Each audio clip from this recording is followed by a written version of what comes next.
2026 का जो एग्जाम है सिर्फ 7 दिन बचे हुए सर, और बहुत सारे बच्चे बहुत पैनिक हो जाते हैं। अपने आप के हेल्थ को मेंटेन रखना भी अपनी प्रिपरेशन का ही एक पार्ट है सब्जेक्ट के, क्योंकि 7 दिन में रिवीजन भी जरूरी है। तो क्या फुल नोट्स से ही रिवाइज करना है या फिर शॉर्ट नोट्स जो बनाया उससे रिवाइज कर सकते हैं? टाइम फुल नोट्स से रिवाइज करने की जरूरत नहीं है।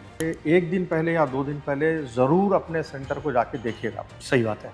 अभी ये 7 रिमेनिंग जो 7 डेज है उसमें कोई न्यू टॉपिक क्या या कोई नया सब्जेक्ट जो आपने शायद ना पढ़ा हो, आप कोशिश मत कीजिएगा कि पढ़ने के लिए। हेलो एवरीवन, तो यार हमारे साथ आज खलील सर हैं और पूरा डिस्कशन करने वाले हैं।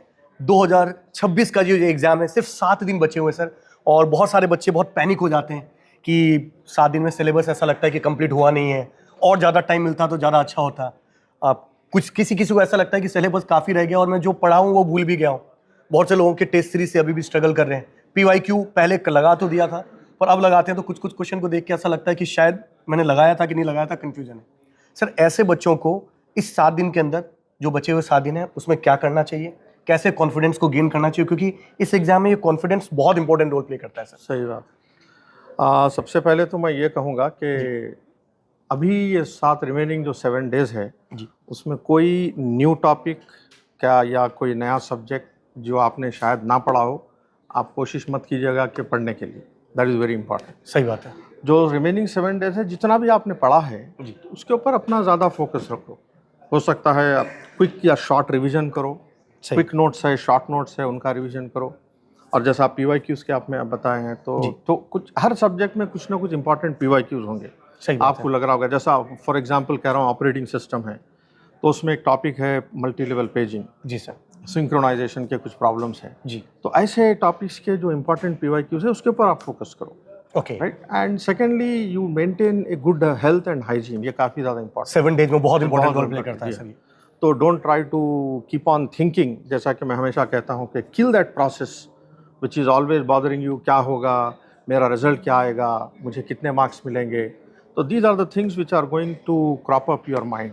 सही बात है। तो ये चीज़ आप जो है सो माइंड में रखो हमेशा, and try to maintain your confidence levels, और ज़्यादा अपना टाइम क्विक रिवीजन पर, PYQs पर। अगर आपने mock test at least 10 mock test नहीं देखे हैं, नहीं दिए हैं अब तक, तो at least I would say 1-2 mock test आप दे दो। हाँ दे दो, ताकि आपको थोड़ा कॉन्फिडेंस हो। और एक चीज़ सर, मैं भी बच्चों को हमेशा बोलता हूँ कि अपनी जो आपने हाइजीन वाली बात करी थी ना, कि प्रिपरेशन सिर्फ सब्जेक्ट को पढ़ना ही नहीं है, अपने आप के हेल्थ को मेंटेन रखना भी अपनी प्रिपरेशन का ही एक पार्ट है। सही बात। 7 दिन में 1-2 दिन भी आप बीमार हो गए तो पूरे ईयर के ऊपर प्रॉब्लम हो जाती है। एग्जैक्टली। ऐसे कई इंस्टेंसेस हुए हैं, मैं पहले देखा हूँ। जी सर। कई बच्चे साल भर पूरी मेहनत करते, लेकिन लास्ट 1 वीक में आके काफ़ी डिप्रेशन में चले जाते। सही बात। और जिसकी वजह से तबीयत काफ़ी ख़राब हो जाती है और वो एग्ज़ाम अपना बिल्कुल गड़बड़ कर देते हैं। बिल्कुल। और मॉक के लिए सर, जैसा आपने बताया कि देखो, मॉक नहीं लिखा हो, ज़्यादा टेंशन मत लो। बिल्कुल। अब इस 7 दिन के अंदर आप PYQ को एज ए मॉक दे दो या तो। बिल्कुल सही। क्योंकि सर PY क्या होता है, बच्चे ने एक बार पहले भी लगाया होता है, राइट, या 2 बार किसी ने लगाए होते हैं। जब फुल पेपर को 65 क्वेश्चंस को 2025 का, 2024 का, 23 का ये करते हो तो आपके मार्क्स आते हैं 80, 90। तो वो आपके कॉन्फिडेंस को ऑलरेडी बूस्ट करता है। तो वो मेरे ख्याल से काफी कुछ रहता है। और जैसा सर ने एक चीज बताया, नए टॉपिक को टच मत करो। जिस टॉपिक को लगता है कि यार अभी तक हमने नहीं पढ़ा है, उस टॉपिक को भी छोड़ दो, कोई दिक्कत वाली बात नहीं। और थोड़ा सा कॉन्फिडेंस बना के रखो, वो सबसे ज्यादा जरूरी है। क्योंकि सर एग्जाम में कॉन्फिडेंस का हाई होना बहुत जरूरी नहीं, तो पहले ही हथियार सरेंडर करने के बराबर है। बिल्कुल। और एक बात यह है कि 1-2 जो मॉक टेस्ट देंगे आप जी, तो उसमें यू डिफाइन योर स्ट्रैटेजी कि आप एग्जाम किस तरीके से करोगे। आई मीन 1 पास में करोगे या 2 पासेस में करोगे या 3 पासेस में करोगे। सही बात। तो मेरा अपना पर्सनल रिकमेंडेशन है कि you do it in 3 passes.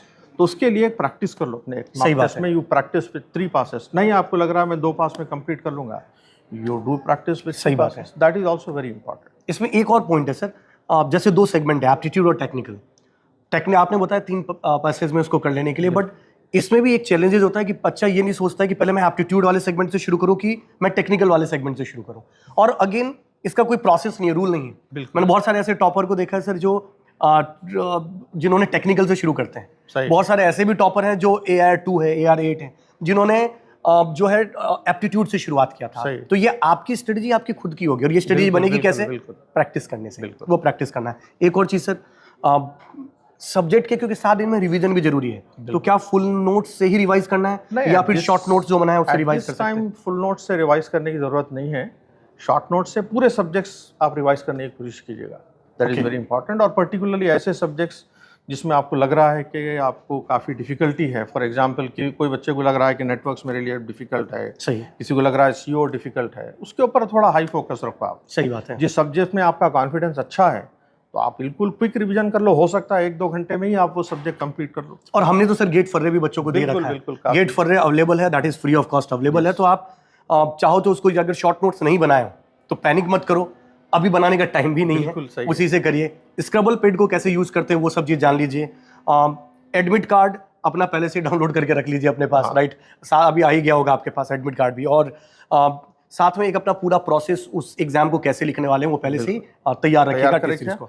और बहुत ज़्यादा इंपॉर्टेंट बात यह है कि 1 दिन पहले या 2 दिन पहले ज़रूर अपने सेंटर को जाके देखिएगा। सही बात है, वरना ऐसे मैं 2-3 केसेस देखा हूँ अपने इसमें एरा में कि एक बच्चा तो हैदराबाद से लिखा, क्योंकि हैदराबाद में कोचिंग लिया था जी, तो हैदराबाद से लिखा एग्ज़ाम, सेंटर चूज़ किया और वो अपना 1 दिन पहले या 2 दिन पहले जाके देखा नहीं सेंटर जी, तो सुबह में कैब बुक किया तो एक्सेंट का प्रॉब्लम था बच्चा गुजरात का, ओह, तो कैब वाले ने कुछ और सुना, इन्होंने कुछ और कहा, तो उसे लेके जाके कहीं और जगह छोड़ लोकेशन दिया। पे छोड़ दिया हो। तो जिसकी वजह से वो आधा घंटा देर से पहुंचा और बड़ी मुश्किल से गया, लेकिन बोला सर मेरा गेट, हालांकि बहुत अच्छा बच्चा था। सही, तो ऐसे केसेस अवॉइड करने के लिए मेरी अपील है कि एक बार पहले जाके एक दिन पहले जाके देख लो। सेम इंसिडेंट हुआ है सर, जो एक बच्चे का 272 रैंक आया इस साल डीए में, वो सीएस में भी बहुत अच्छा था सर, बट सीएस में उसके साथ दिक्कत क्या हो गई, जब वो सीएस का सेंटर उसका सर वो यूपी का कहीं था, इलाहाबाद के आसपास का सेंटर था, और इलाहाबाद में उस समय कुंभ का कुछ ऐसा भी चला था, तो सेंटर थोड़े बहुत दूर कर दिए थे इलाहाबाद से हटा के, तो उसका काफ़ी दूर आ गया, तो उसने सोचा मैं चला जाऊंगा।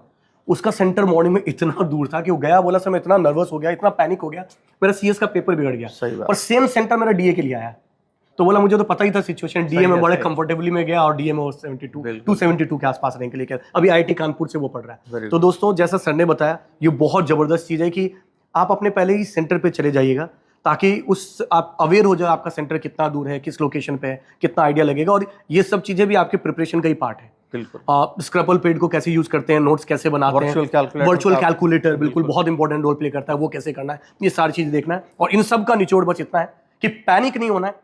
ये 7 दिन बहुत बहुत बहुत इंपॉर्टेंट रोल प्ले करता है। इस 7 दिन में अपने आप के कॉन्फिडेंस को बूस्ट रखिएगा, अपने हाइजीन को मेंटेन करके रखिएगा, हेल्थ कॉन्शियस रखना है, खाने का प्रॉपर ध्यान रखना है, राइट। रिवीजन शॉर्ट नोट से आपको करते रहना है, पीवाईक्यू एज ए मॉक आप लोगों को लिखना है, नए टाइप के क्वेश्चन, ऐसी चीजें जो आपको डिमोटिवेट करे उससे दूर रहना है, ऐसे लोग भी जो आपको डिमोटिवेट करे उनसे भी दूर रहना है, राइट। बहुत सारे लोग बच्चे क्या करते हैं, आपस में बात करते हैं, और दूसरा क्या करता है सर, उसको ऐसे बोल देता मेरा तो सारा हो गया, मेरा ये हो गया।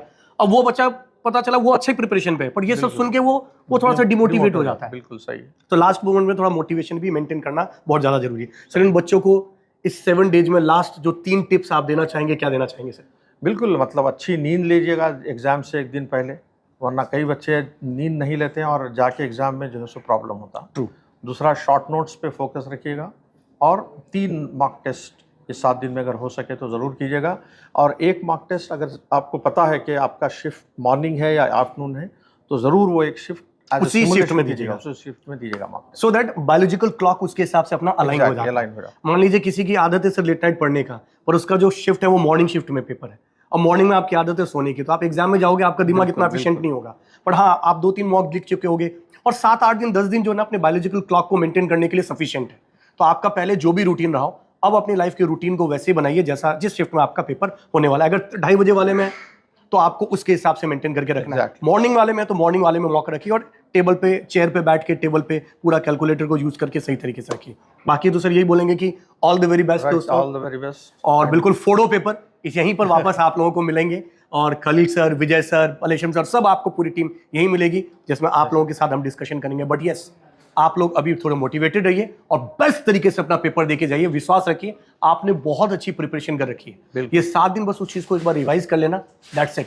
आपने जितनी मेहनत करी है उसका रिजल्ट आपको जरूर मिलेगा, पैनिक मत होइए, ये मेरा सजेशन है। ऑल द वेरी बेस्ट, जय हिंद दोस्तों, ऑल द बेस्ट।